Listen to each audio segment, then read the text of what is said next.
My father built this business and I've kept it running exactly his way for 4 years out of respect. I think it's now costing us and it's changing. Is changing it disloyalty or is preserving it out of fear?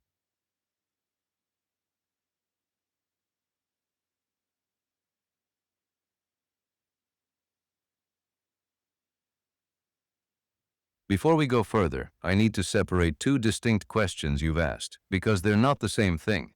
The first is whether keeping the business exactly as your father built it is costing you.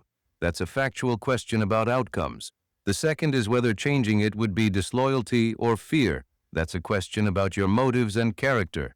Which one is actually the problem? Are you uncertain whether the old way is failing, or are you certain it's failing and uncertain whether you're allowed to change it? You've named something important without fully seeing it. Loyalty to your father is not the same as loyalty to what he built. A son who preserves his father's methods exactly, even when they no longer serve, is not honoring him. He's treating the form as if it were more important than the purpose.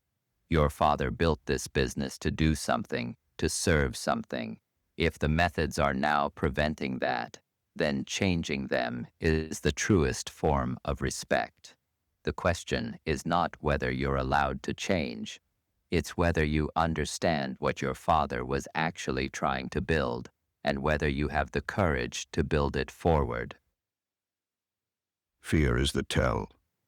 If you're not changing because you're afraid of what it means about you, that you're disloyal, that you're rejecting him, that you're not capable of running it his way, then you've made your father's ghost more powerful than your own judgment. That is not reverence. That is slavery. What's in your control? Your decision to change the business based on what you actually see. What's not? Your father's approval or disapproval of that decision.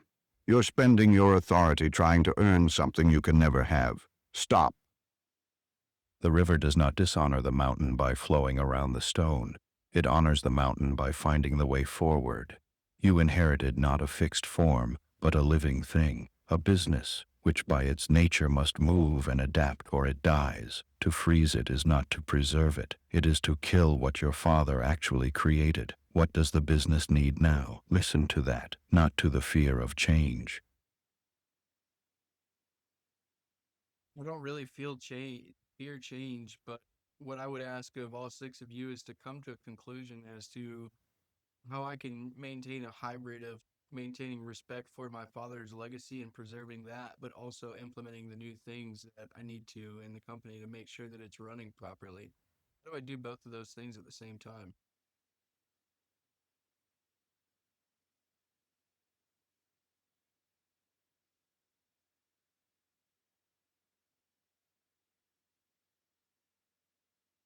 This is the right question. You maintain respect for his legacy by understanding what he was actually building, not the methods, but the principles underneath them. Name those principles out loud.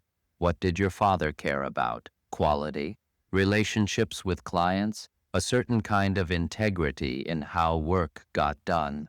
Once you have those, you can change everything else and still be loyal to what mattered.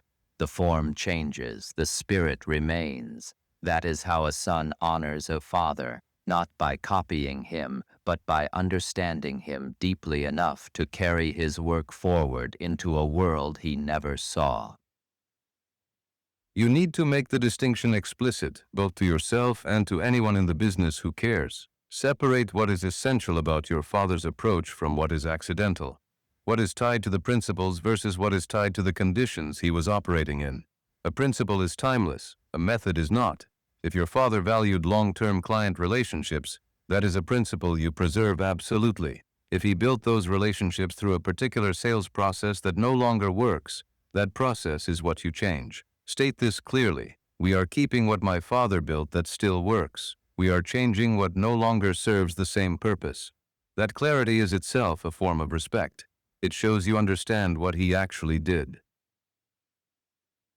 There is a deeper principle here. You cannot will that all sons preserve their father's businesses unchanged. That would be to treat your father's judgment as universal law for all time, which no rational person could will.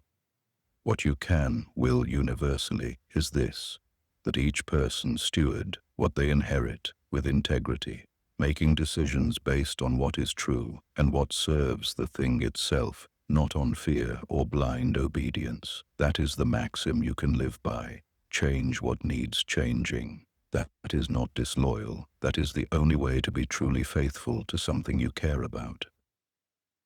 Do not announce the change as a break from the past. Let it emerge naturally from what the business needs now. Keep what works. Release what doesn't. The people who work with you will feel the difference, not as rejection of your father, but as the business coming alive again. This is not about choosing between loyalty and progress. It is about moving with the current instead of fighting it. Your father would recognize that as wisdom. You're in control of one thing, your judgment about what the business needs and your willingness to act on it. You are not in control of whether your father would approve, or whether others think you are loyal, or whether the change feels comfortable. Make the change based on what is true. The respect will follow, because respect flows toward people who think clearly and act with integrity, not toward people who are paralyzed by the fear of judgment. What do you think about it, Plato?